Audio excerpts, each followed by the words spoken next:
오늘 이 시간에는 출애굽기 15장 22절부터 27절의 말씀을 통해서 힐링이 필요합니다 라는 제목으로 하나님의 말씀을 전하겠습니다. 우리 몇 해 전인가요? 저희 한국에서 웰빙이라는 바람이 크게 불었습니다. 그렇죠? TV 프로그램이라든지 아니면 모든 상품 가운데 웰빙이라는 이름이 빠지면 섭섭할 정도로 많이 웰빙이 익숙해졌습니다. 저희 그전에는 웰빙이 뭔지 사실 잘 몰랐어요. 그런데 이 웰빙이 무슨 뜻일까요?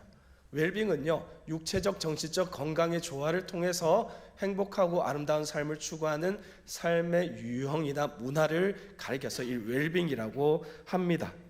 그런데요, 신기하죠? 굉장히 좋은 내용이잖아요. 굉장히 좋은 내용인데 요즘 누가 웰빙이라고 이야기하시던가요? 그런 말이 어느 순간 갑자기 급격하게 줄어들더니 이제는 새로운 단어가 등장합니다. 바로 힐링이라는 단어가 등장하죠. 힐링이라는 것은요, 치유, 치료, 효과, 회복이라는 뜻을 가진 영어 단어예요. 근데 그 힐링을 자세히 들여보면 치유나 회복을 의미하는 말로 주로 몸과 마음의 상처나 고통을 치유하고 회복시키는 과정을 힐링이라고 이렇게 이야기하고 있습니다. 그래서 우리는 살아가면서 먹는 거라든지 입는 거라든지 그리고 우리 생활의 많은 부분 가운데 이 힐링을 접목하고 살아가고 있죠. 그런데요, 요즘 우리를 한번 돌아볼까요? 우리에게 정말 이 힐링이 필요하지 않을까요? 필요한 것 같습니다. 정말 많은 사람들의 몸과 마음의 치료, 영혼의 치료가 정말로 필요한 시절이 아닌가라는 생각을 다시 한번 하게 되었습니다. 그런데 여러분, 그거 아십니까? 우리가 늘 가까이 하고 있는 이 성경 가운데도 여러분 다 가지고 계시죠? 성경 속에서도 이 힐링이 나옵니다. 바로 영어로는 힐링갑이라고 말하고 치료자 되시는 하나님, 여호와 라파라고 하는 하나님이 바로 그 힐링입니다. 여호와 라파의 하나님은 단순히 병만 치료하는 하나님이 아니십니다. 영혼의 자유를 주시고 상한 심령의 위로를 주시고 또 깨어진 관계를 회복시키시는 분 또한 하나님이십니다. 왜냐하면 하나님 그분 자체가 바로 힐링이시기 때문입니다. 하나님은 오늘 본문을 통해서 분명하게 이야기하시죠. 하나님 스스로가 치료자 되심을 사람들에게 선포하고 있는 내용이 바로 오늘 본문의 말씀입니다. 오늘 우리에게 주신 이 출애굽기 15장 말씀의 이전의 모습을 한번 말씀드리겠습니다. 이스라엘 백성들은 애굽에서 340년간 종살이와 모든 고통을 당했습니다. 그래서 그 가운데 하나님께서 역사하셔서 이제는 애굽을 떠나게 되었습니다. 해방의 자유를 맛보게 되었던 것이죠. 그런데 그것도 잠시였습니다. 애굽을 나오게 되는데 그 뒤를 쫓아오는 한 무리의 사람들이 있습니다. 바로 세계 최강의 군대인 애굽의 모든 군대가 이스라엘 백성들을 뒤쫓아오기 시작했던 것입니다. 이스라엘 백성들은 두려움 앞에 그들을 맞서게 되었습니다. 그런데요, 그들 앞에 큰 문제가 닥칩니다. 바로 더 이상 갈 곳이 없었던 거죠. 홍해가 그들을 앞을 가로막고 있었습니다. 앞으로 갈 수도 없고 다시 뒤를 돌아서 애굽의 군대와 맞설 수도 없는 상황이 펼쳐졌던 것입니다. 그런데 이때 자신들의 눈앞에서 문제 해결이 되시는 하나님을 만나게 됩니다. 하나님께서 보여주시는 놀라운 기적을 모든 이스라엘 백성들이 경험할 수 있게 되었던 것이죠. 바로 홍해가 갈라집니다. 그리고 땅이 드러납니다. 그 드러난 땅을 통해서 이스라엘 백성들이 바닷길을 통과해서 홍해를 건너가게 되었습니다. 이스라엘 모든 백성들이 건너가자 그들을 뒤쫓아오던 애굽의 군대는 그 홍해의 차가운 물 속에 수장되는 놀라운 역사도 자신들의 눈앞에서 경험하게 되었습니다. 이제까지 자신들을 괴롭게 만들었던 모든 문제가 바로 해결된 모습을 보게 된 것이죠. 이스라엘 백성들은 너무나 기쁘고 너무나 감격스러워 했을 겁니다. 이제 곧 하나님께서 준비해 놓으신 약속의 땅 가나안으로 바로 갈 수 있을 것이다라는 기대와 희망을 가졌습니다. 이제 얼마 지나지 않으면 우리는 그 놀라운 역사를 우리가 경험하게 될 것이다 라고 이렇게 상상했을 겁니다. 그런데요, 또 다른 문제가 펼쳐집니다. 그들이 3일 길, 광야의 길을 걸어갔는데 그 3일 동안 단 한 모금의 물도 마시지 못하게 되었던 겁니다. 너무나 가깝게 생각되었고 이제 곧 자신이 그 땅을 얻고 그곳에서 행복하게 살 기대에 부풀었지만 그 기대도 잠시 그들 눈앞에 살 것인가 죽을 것인가 라는 기로에 서게 됩니다. 3일을 지났는데 이제 그곳에 마라라는 곳에 이르게 되었습니다. 너무나 다행이죠. 그곳에 우물물이 있었습니다. 3일 동안 혹시 물을 안 드셔보신 적 있으세요? 없으시죠? 하지만요, 우리가 상상하실 수는 있잖아요. 3일 동안 만약에 저희가 물을 마시지 못하면 얼마나 갈급하시겠어요. 물이 정말 드시고 싶으시겠죠? 맞습니다. 마라에 도착한 이스라엘 백성들은 허겁지겁 그 마라의 물을 들이키기 시작합니다. 그런데요, 문제가 있죠. 그 물은 마시지 못하는 오염된 물이라는 사실을 금방 알아차리게 되었습니다. 이에 백성들은 모세를 원망하기 시작하죠. 모세는 그 원망을 듣고 하나님께 부르짖습니다. 그런데 하나님께서는 놀라운 은혜와 사랑으로 그 마라의 쓴물을 단물로 바꾸어 주셔서 이제 그들이 목마름을, 갈증을 해결할 수 있게 되었던 그것이 바로 오늘 말씀 전에 주된 내용입니다. 사랑하는 여러분, 이스라엘 백성들은 쓴물을 단물로 바꾸시는 역사를 통해서 여호와 라파, 치료하시는 하나님을 체험하게 되었습니다. 이 사건으로 말미암아서 이스라엘 백성들은 한 가지를 분명하게 알게 되었습니다. 바로 하나님께서 치료자 되심을 선포하신 사건을 분명히 알게 되었다는 거죠. 그리고 하나님께서는 그들에게 한 가지 말씀을 주시는데 그것이 바로 26절의 말씀입니다. 우리 함께 26절의 말씀을 함께 한 목소리로 읽도록 하겠습니다. 이르시되 너희가 너희 하나님 나 여호와의 말을 들어 순종하고 내가 보기에 의를 행하며 내 계명에 귀를 기울이며 내 모든 규례를 지키면 내가 애굽 사람에게 내린 모든 질병 중 하나도 너희에게 내리지 아니하리니 나는 너희를 치료하는 여호와임이라. 아멘. 하나님께서는 분명하게 말씀하시죠. 오로지 하나님 나의 법을 지키고 제대로 살기만 하면, 즉 하나님의 말씀에 순종하면 하나님께서 건강을 책임져 주시고 지켜주신다라는 것이 이 말씀의 내용입니다. 이를 통해 이스라엘 백성들은 여호와 라파 되시는, 치료자 되시는 하나님을 분명하게 깨닫게 된 것입니다. 여러분, 사람들은 힐링, 치유와 치료의 이야기를 하고 그리고 자신들의 몸, 자신들의 정신과 자신들의 마음을 힐링하기를 원하고 있습니다. 치료되기를 원하는 거죠. 그래서 많은 상품과 많은 치료제들 그리고 힐링에 관련된 많은 제품들이 날개 돋친 듯이 팔려가는 시대입니다. 심지어 많은 TV 프로그램조차 힐링은 주요 테마가 된 지도 오래되었습니다. 그런데 여러분 그거 아시나요? 많은 사람들이 그토록 여러 가지 다양한 많은 힐링을 추구하고 있지만 그 가운데 정작 가장 중요한 힐링은 빠져 있다라는 사실입니다. 우리 예수님을 믿는다는 기독교인들도 마찬가지인 것 같습니다. 세상의 유행을 따라서 세상이 말하는 힐링을 찾아서 자신의 몸과 마음의 힐링을 위해 산으로 갑니다. 바다로 갑니다. 또 먼 외국으로 나갑니다. 예배 시간을 쪼개어 휴가를 받아서 자신의 몸과 마음을 위로하고자 좋은 곳, 좋은 음식을 먹기 위해 떠납니다. TV 프로그램 속에서 이야기하는 힐링, 그 힐링만이 나의 안식이 되고 평안이 되는 것처럼 쉽게 생각해 버렸습니다. 그런데 여러분, 제가 한 가지 여쭤볼까요?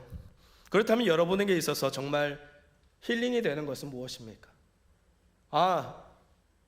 정말 이런 것이 나에게 힐링이지, 이렇게 생각하신 것이 혹시 있으십니까? 네, 아멘. 치유, 치료, 문제 해결의 효과, 나의 회복이 되는 것이 여러분 무엇입니까? 어떤 것들이 여러분들을 힐링하게 만들고 계십니까?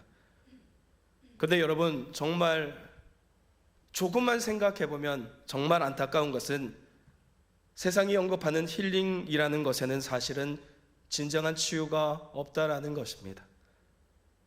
세상이 우리에게 펼쳐 보이고 다양하게 보여주는 그 힐링 가운데는 정말 진정한 치유가 없다라는 것입니다. 어쩌면 세상이 알려주는 힐링, 어쩌면 우리의 외적인 부분, 그것은 힐링이 될 수도 있겠죠. 그러나 안타까운 것은 그로 인해서 우리의 영혼은 절대로 치유가 되지 않는다라는 것입니다. 즉 근본적인 문제는 해결되지 않는다라는 것이죠. 때로는 가벼운 위안을 줄 수도 있습니다. 힐링자가 붙은 프로그램들이나 활동들, 그것이 있다고 해도 하지만 그 안에 근본적인 치유는 존재하지 않는다라는 것이 문제라는 거죠. 그렇다면 여러분, 우리는 한 가지 생각해 봐야 되겠죠. 그러면 진정한 힐링이 무엇인가? 그것은 바로 힐링과 치유의 하나님, 진정한 치유의 근원 되시는 하나님을 만나는 것입니다. 하나님과의 만남을 통해서 우리는 진정한 힐링을 누릴 수도 있고, 나아가 우리의 문제를 우리 스스로가 바로 볼 수 있게 되는 것입니다. 여러분, 그렇다면요, 우리가 이제 더 깊게 들어가 봐야겠죠. 그렇다면 하나님께서 우리에게 주시는 힐링, 그 힐링에는 어떤 것이 있는 것인가? 제가 몇 가지를 한번 말씀드려 보겠습니다. 첫 번째, 힐링의 가장 근본적인 것은 죄의 문제의 해결이라고 할 수 있다라는 겁니다. 여러분, 세상은요, 세상에서 말하는 치유는 무조건 괜찮다, 이렇게 일관함으로써 거짓 위로를 주는 경우들이 허다하다라는 겁니다. 마음을 평안히 하고 숨을 내쉬고 들이쉬고 하며 마음을 스스로 안정시키는 것, 그래서 스스로 자기 최면을 거는 겁니다. 명상이라고 하죠. 눈을 감아보세요. 숨을 천천히 한번 들이쉬어 보세요. 마음을 평안하게 가져보세요. 그러면 마음의 평안과 치유가 올 것입니다. 이렇게 이야기합니다. 괜찮아, 좋아질 거야, 나을 거야, 해결될 거야, 자신 스스로가 자신에게 이야기합니다. 최면을 거는 거죠. 그런데 과연 그렇게 될까요? 괜찮아집니까? 잠시 치유되었다, 고쳐졌다, 해결되었다 하며 믿을 수 있겠죠. 하지만 현실의 벽에 또 다른 아픔과 또 다른 문제가 부딪히게 된다라면 어떻게 된가요? 자기 스스로가 걸었던 그 최면은 금세 풀려져 버리게 된다라는 겁니다. 그것이 바로 거짓 위로이자 거짓 치유입니다. 말로만 하는, 생각으로만 하는 치유는 여러분 진정한 힐링이 아닙니다. 근본적인 문제들을 놓치고 겉만 치유된다라는 거죠. 한 가지 예를 한번 들어볼까요? 여러분 가운데 위장병이 한번 걸렸다고, 아니 두통이 한번 생겼다고, 더 나아가 심장이 아프다고 한번 생각해 볼까요? 심장이 아파요. 굉장히 큰 문제잖아요. 어떻게 해야 될까요? 병원에 가서 치료받아야 됩니다. 검사를 제대로 하고 좋은 약을 쓰든지 아니면 수술을 통해서 고침을 받아야 되는 것이 맞습니다. 그런데 병원에 갔어요. 심장이 아파서, 심장에 문제가 생겨서 병원에 갔는데 의사가 처방합니다. 물파스 바르면 낫습니다. 네, 아픈 부위에 데일밴드 하나 붙이면 괜찮습니다. 괜찮을까요? 물파스 바르면 나을까요? 치료가 다 되는 것일까요? 시간이 지나면 나아질까요? 저는요, 의사 공부를 하지 않았습니다. 그래서 의사가 아닙니다. 위장병이나 두통이나 심장병에 대해서 잘 알지도 못합니다. 하지만 분명한 것은 그곳에 물파스를 부른다고, 그리고 밴드를 붙인다고 해서 그 병이 쉽게 낫지는 않을 거라는 사실은 제가 의사가 아니라도 분명히 알 수 있습니다. 여러분, 우리 인간들의 문제는 바로 죄에 있습니다. 바로 죄에 있는데 많은 사람들이 그 사실을 모르고 지나칩니다. 혹은 우리의 문제가 바로 죄에 있다라는 사실을 안다고 할지라도 우리 스스로가 그것을 인정하려 하지 않기 때문에 어쩌면 쓸데없는 치료를 하기 위해서 시간을 들이고 돈을 들이고 공을 들이고 있는 것은 아닐까요? 하나님께서는 말씀을 통해서 죄의 문제 앞에서 스스로 솔직해져라 라고 이렇게 이야기합니다. 그래서 그 죄의 문제를 십자가에서 해결하고 하나님과 화평을 누리는 것이 바로 진정한 치유라는 것임을 우리에게 분명하게 알려주고 계시는 것입니다. 여러분, 조금 전에 읽은 26절의 말씀을 제가 한번 천천히 한번 읽어드리겠습니다. 한번 묵상해 보시기 바랍니다. 이르시되 내가 너희 하나님 여호와의 말을 들어 순종하고 내가 보기에 의를 행하며 내 계명에 귀를 기울이며 내 모든 규례를 지키면 내가 애굽 사람에게 내린 모든 질병 중 하나도 너희에게 내리지 아니하리니 나는 너희를 치료하는 여호와임이라. 아멘. 아멘. 여러분, 이 말씀 꼭 기억하시기 바랍니다. 모든 힐링의 치료법이 이 속에 담겨져 있는 겁니다. 많은 돈, 많은 시간, 많은 공 들이칠 필요가 없습니다. 이 말씀만 온전히 보시고 온전히 지켜 행하시면 모든 문제를 해결받을 수 있게 된다라는 거죠. 여러분, 우리가 겪은 슬픔의 근원은 바로 하나님의 말씀에 순종하지 않은 바로 그 죄 때문입니다. 그 죄로 인한 슬픔을 감당하시기 위해서 우리 주님은 슬픔 한가운데는 십자가를 품으시고 우리에게 완전한 치유를 주셨던 겁니다. 여러분, 이 십자가를 받아들이는 것이 바로 치유의 근본임을 깨달으시기를 주님의 이름으로 축복합니다.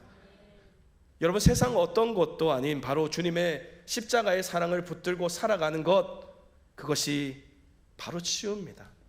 그것이 바로 문제 해결이고 그것이 바로 회복이며 힐링이라는 것을 분명히 기억하는 저와 여러분 다 될 수 있기를 주님의 이름으로 축복합니다. 두 번째로, 하나님의 치유는 우리를 강하게 하는 것입니다. 하나님께서는 우리들이 단순히 심리적으로나 육신적으로나 영적으로만 나음을 얻는 것에서 더 나아가 우리를 강하게 만드시는 하나님의 손길 또한 치유임을 알게 해주셨습니다. 때론요, 하나님의 치유는요, 우리가 생각하는 것과 정반대의 모습으로 우리에게 다가오기도 합니다. 시련과 연단의 과정을 통해서 하나님의 치유가 이루어지는 것입니다. 일이 잘 풀리지 않고 때로는 일이 더 꼬여지고 더 어렵게 만드는 것 또한 하나님께서 우리에게 허락하신 과정이라는 것이죠. 제가 한 가지 말씀을 예화를 한번 들려드리겠습니다. 제가 예전에 겪었던 일인데요, 제가 예전에 교육전도사 시절이었습니다. 학생의 아이들을 데리고 한 신앙 캠프에 참여를 했는데 그곳에서 여러 강사님들 가운데 이상 목사님이라는 분이 계셨어요. 제가 사진 하나 올려드렸죠. 네, 저분이신데요. 저분이 이상 목사님이신데 굉장히 유명한 분이세요. 네, 이분을 실제로 만나 뵙게 되고 말씀을 듣게 되었는데요. 그때 이분의 나이가 아마도 70 가까이 되셨던 걸로 기억합니다. 그런데 목소리는 굉장히 정정하셨고 힘이 넘치셨어요. 강단에서요, 이분이 말씀을 전하는데 대뜸 많은 학생들이 있었거든요. 중고등부 학생들이 굉장히 많이 모였습니다. 몇천 명이나 되는 학생들이 모여 있었는데 그때 이분이 대뜸 하시는 소리가 여학생들, 바로 앞에 있는 여학생들, 멀리 있는 아이들에게 옷이 너무나 다 짧다, 머리를 왜 그렇게 하고 왔느냐, 아니면은 뭐 예배 태도가 왜 이러니 하면서 막 꾸중을 하시는 거예요. 정말이에요. 심각하게 꾸중하셨어요. 너무나 강하게 말씀하시고 꾸중하셨기 때문에 사실은 목사님의 이러한 모습이 저는 살짝 불편했었어요. 저도 멀리 있지 않고 사실 가까이에서 목사님의 말씀을 들었었는데 목사님 왜 이렇게 하시지? 왜냐하면 신앙 캠프에 오지 않으려는 아이들을 어렵게 모아서 겨우 데리고 왔는데 강사로 오신 목사님께서 이렇게 아이들을 막 꾸중하시니, 아이들의 태도를 자꾸 지적하시니 사실은 살짝 걱정이 되었어요. 혹시 아이들이 이 신앙 캠프가 재미없고 불편하다고 해서 집으로 가버리면 어떡하지라는 그런 생각이 저도 들었던 거죠. 그래서 이런 생각을 했습니다. 요즘이 어떠한 시대인데 아직 목사님이 꼰대처럼 말이야 이렇게 말씀하실까, 이런 생각을 가졌던 기억이 있습니다. 그런데요, 그 뒤에 이어지는 목사님 말씀에서요, 그런 생각들이 싹 달아나 버렸어요.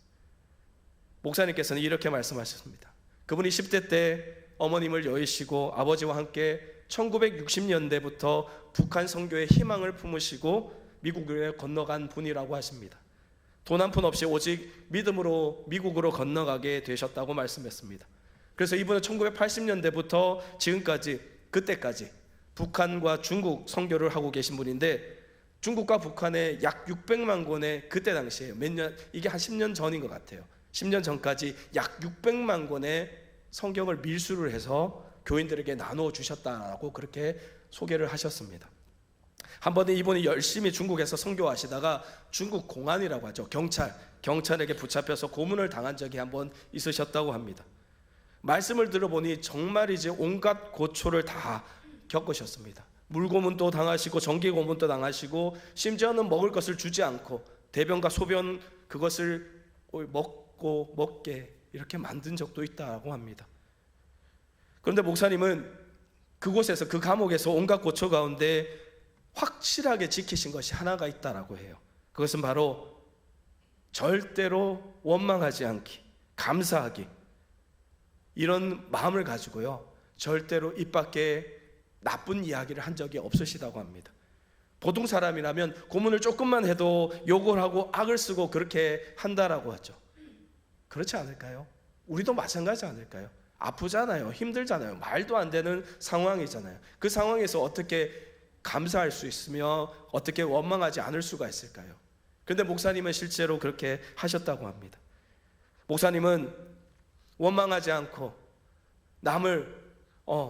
남에게 싫은 소지 하지 않고 아픔에도 고통도 참고 그리고 끝까지 감사했다고 합니다. 시간이 조금 지나 목사님이 석방되었는데, 석방될 때 자신을 고문했던 그 사람이 목사님에게 한 가지 질문을 하더랍니다. 당신은 왜 이러한 상황인데도 욕을 하고 다른 사람을 원망하지 않습니까? 이렇게 질문했다고 합니다. 그때 목사님은 딱 한마디로 그 대답을 하셨다고 해요. 바로 예수님 때문에 나는 참을 수 있었습니다. 나는 예수님 때문에 그렇게 했습니다 라고 그렇게 이야기를 하셨다라고 합니다. 그리고 목사님은 미국으로 돌아가셔서 그 아픈 몸을 치료하시고 또 시간이 지나서 다시 선교의 길로 나가셨다고 합니다. 수년의 시간이 흘렀습니다. 2000년대 초반이 되었습니다. 다시 목사님은 중국에서 선교를 하고 계셨는데 길에서 한 여인을 만나게 됩니다. 그런데 그 여인은 목사님께 급히 와서 길 건너에 있는 한 남자를 가리키면서 이렇게 이야기했습니다. 목사님 혹시 저 사람이 누군지 아십니까? 저 사람이 목사님을 알아보고 저를 이곳으로 보냈습니다. 목사님, 저 사람이 누군지 아시겠습니까? 목사님은 멀리서 이렇게 쳐다봤는데 도무지 누군지 알지 못했다고 합니다. 그때 그 여인이 이렇게 이야기를 했습니다. 목사님, 저 사람이 저의 남편인데요, 바로 목사님을 고문했던 사람입니다. 그리고 저 사람이 목사가 되었습니다. 이렇게 이야기를 합니다. 저 사람이 그때 목사님이 하신 예수님 때문에 라는 말로 인해서 예수를 믿게 되었고 이제 목사가 되어서 예수 그리스도를 전하는 사람이 되었습니다 라고 이렇게 이야기를 했다고 합니다. 그때 이상 목사님은 이런 생각이 들었답니다. 지금까지요, 수년 동안, 아니 수십 년 동안 예수 그리스도를 위해 열심히 일한 하나님께 충성했던 나도 바로 저 한 사람을 목사 만들기 위해서 그 험난한 고난을 주셨구나. 충성했지만 왜 이렇게 고난을 주시는가, 그런 생각을 요만큼 가졌지만 그런데 다 하나님의 목적이 있으셨구나. 처음에는 왜 고문을 받아야 되는지, 왜 나에게 이런 아픔을 주시는지, 왜 충성한 나에게 하나님은 이런 아픔을 주시는지 도무지 이해하지 못했지만 비로소 그 여인과 자신을 고문했던 그 목사님을 만나고 나서야 이해가 되었다고 합니다. 여러분, 왜 하나님은 나에게 이런 일을 주실까? 왜 나를 아프게 하실까? 왜 나에게 시련을 주실까? 때로는 도무지 이해가 안 될 때도 있지만 여러분, 이러한 과정을 다 통과했을 때 우리에게 부어주시는 축복은 세상이 말하는 잘 먹고 잘 사는 축복과 비교할 수 없는 놀라운 은혜의 축복이 아닐까요? 그래서 때로는 고통스러운 시련과 연단도, 그리고 나에게 닥쳐오는 그 아픈 상황도 모두가 다 하나님께서 나에게 주시는 치료의 과정인 것입니다. 사랑하는 여러분, 하나님의 그 치료의 과정을 끝까지 믿고 의지하며 나아가시는 저와 여러분 될 수 있길 주님의 이름으로 축복합니다. 그 과정을 통과했어서 지금은 사실은 잘 알지 못해요. 왜 내가 이렇게 힘든 거지? 나 지금 하나님께 충성했잖아요. 하나님 일, 하나님 말씀에 순종하며 나아갔잖아요. 그런데 왜 나에게 이런 어려움이 있습니까? 때로는 그러한 마음이 들 때도 있죠. 하지만요, 그 또한 과정이라는 겁니다. 끝까지 하나님을 믿고 의지하며 나아가면 하나님께서 더 크고 놀라우신 사랑과 은혜를 우리에게 부어주실 줄로 믿습니다. 마지막으로 하나님의 치유는 결국 우리를 치유자로 만드는 능력이 있다라는 것입니다. 여러분, 예수님 그 한 분, 예수님 자신이 바로 상처받은 치유자 아니십니까? 예수님 안에서 우리가 치유를 경험할 때 우리는 세상으로 나아가서 다른 사람의 치유하는 도구로 쓰임 받을 수 있다라는 것입니다. 우리가 그 치유를 경험하지 못한다면 우리는 진정한 치유를 알지 못하기 때문입니다. 하나님의 치유는 세상의 치유와는 다른 모습을 보여줍니다. 그리고 그 치유는 우리가 생각하지 못한 하나님의 놀라우신 방법으로 역사하시는 겁니다. 사랑하는 여러분, 진정한 힐링을 원하십니까? 정말 치유받기를 원하십니까? 하나님의 손길을 받고 싶으십니까? 그렇다면요, 여러분, 세상으로 향하던 발걸음을 이제 멈추십시오. 세상으로 향하든 세상 속에서 얻으려고 했던 모든 것을 내려놓으시고 오직 하나님만 의지하시기를 바랍니다. 하나님께서 주시는, 베푸시는 요와 라파의 손길을 믿고 하나님께서 하시는 그 말씀에 순종하시고 의지하시기를 바랍니다. 오늘 우리에게 주신 26절의 말씀을 꼭 기억했으면 좋겠습니다. 26절의 말씀 다시 한번 함께 한 목소리로 읽도록 하겠습니다. 나 여호와의 말을 들어 순종하고 내가 보기에 의를 행하며 내 계명에 귀를 기울이며 내 모든 규례를 지키면 내가 애굽 사람에게 내린 모든 질병 중 하나도 너희에게 내리지 아니하리니 나는 너희를 치료하는 여호와임이라. 아멘. 사랑하는 여러분, 하나님의 말씀을 믿고 순종하며 살아가실 길을 주님의 이름으로 축복합니다. 하나님께서 바로 치유자 되심을 믿으시길 바랍니다. 세상 어떤 것도 나를 힐링시켜 줄 수가 없습니다. 잠시 잠깐 즐거움은 누릴 수 있겠죠.